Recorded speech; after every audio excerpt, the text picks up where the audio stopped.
একটা ধারণা হইল আমার মালিক জানে কিনা, আওয়াজ দিয়ে বলেন জানে কিনা। তখন এই ব্যক্তি হঠাৎ করে চিন্তা করলো যাকারুল্লাহ, আল্লাহকে কেন ডাক মারলো, আল্লাহ ইয়া রহমান ইয়া গফফার ইয়া রহিম ইয়া সাত্তার।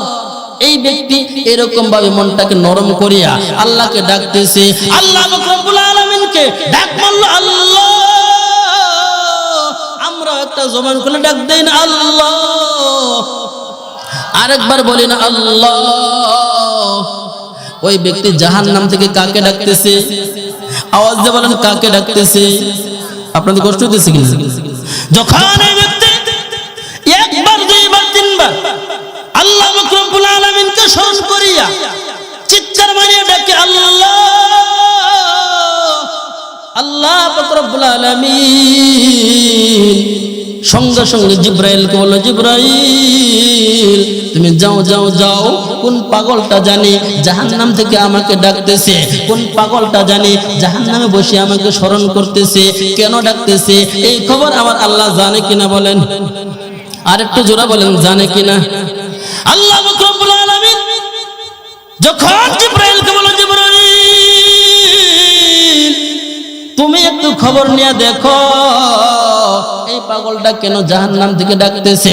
আল্লাহ পাক রব্বুল আলামিন জিব্রাইলকে হুকুম করলো, হুকুম করার সঙ্গে সঙ্গে এই জিব্রাইল জান্নাত জাহান্নামে প্রবেশ করলো। প্রবেশ করার পরে পুরা জাহান্নাম খুঁজে একবার তল্লাশি করে শেষ, কিন্তু ওই ব্যক্তিকে খুঁজে পাই না। আবার চলে গেল আল্লাহর কাছে। আল্লাহ পাক রব্বুল আলামিনকে জিব্রাইলকে বলতেছে, আল্লাহ তোমার কোন পাগলটা জানি জাহান্নাম থেকে ডাকলো, খুঁজে তো পাইলাম না।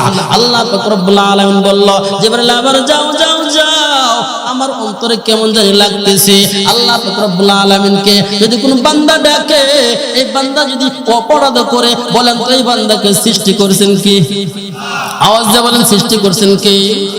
আল্লাহ পাক রব্বুল আলামিন ছোট্ট একটা সূরার মধ্যে তিনটা কসম খেয়ে বলেন, ওয়াতিনি তিনের কসম খাইলাম, যাইতুন যাইতুনের কসম খাইলাম, ওয়া হাযাল বালাদিল আমিন। এবং আল্লাহ পাক রব্বুল আলামিন এই পবিত্র মক্কা নগরীর কসম খেয়ে বলতেছে, আমি মানুষদেরকে সর্বশ্রেষ্ঠ করে সৃষ্টি করেছি। আল্লাহু আকবার। আল্লাহ পাক রব্বুল আলামিন এই বান্দাকে আবার বলতেছে, যাও। জিব্রাইলকে বলতেছে, আমার এই পাগলটাকে খুঁজে আনো। যদি কোন বান্দা আল্লাহকে স্মরণ করে, আল্লাহ বড় খুশি হয়, মনে অনেক খুশি হয়, আনন্দ হয়, এই বান্দার প্রতি আল্লাহ পাক রব্বুল আলামিন রহমতের দৃষ্টিতে তাকায়া থাকেন। একটু জবান খুলে বলেন না সুবহানাল্লাহ।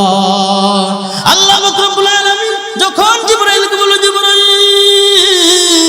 যাও যাও যাও, আমার এই পাগলটাকে জাহান্নাম থেকে নিয়ে আসো, জাহান্নাম থেকে বের করে নিয়ে আসো।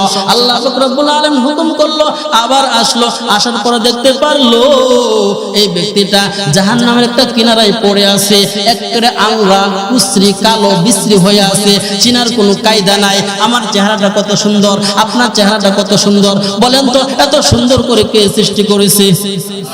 যিনি আপনি আমাকে এত সুন্দর করে সৃষ্টি করলো, তিনার নাম কি?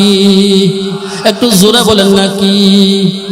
আল্লাহ পাক রব্বুল আলামিন যখন জিব্রাইলকে বলে, জিব্রাইল ওই পাগলটাকে নিয়ে আসো। আল্লাহ পাক রব্বুল আলামিনের হুকুমে ওই পাগলটাকে খুঁজে পাইলো।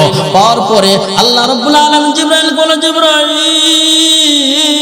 এই পাগলটাকে হাউজে কাউসারের পাশে নিয়ে যাও, ওই পানি দ্বারা গোসল দাও। যখন আল্লাহর হুকুমে ওই পাগলটাকে গোসল দিল, গোসল দেওয়ার সঙ্গে সঙ্গে আল্লাহ পাক রব্বুল আলামিন ওই ব্যক্তির চেহারা পূর্ণিমার চাঁদের মতো সুন্দর বানায়া দিয়েছে। আল্লাহু আকবার। যখন এই ব্যক্তির চেহারা এমন সুন্দর হয়ে গেল, বলেন তো এই চেহারার মালিক কি? আর একটু জোরে বলেন না কি? জবান খুলে বলেন না কি? আল্লাহ পাক রব্বুল আলামিনের হুকুমে আবার চেহারা সুন্দর হয়ে গেল। এরকম সুন্দর আগে যা ছিল তার চাইতে সুন্দর কে বানাইছে? আওয়াজ দিয়ে বলেন না কি? তখন জিবরাইল বলল, আল্লাহ এই পাগলটাকে কি করব? আল্লাহ রাব্বুল আলামিন বলল,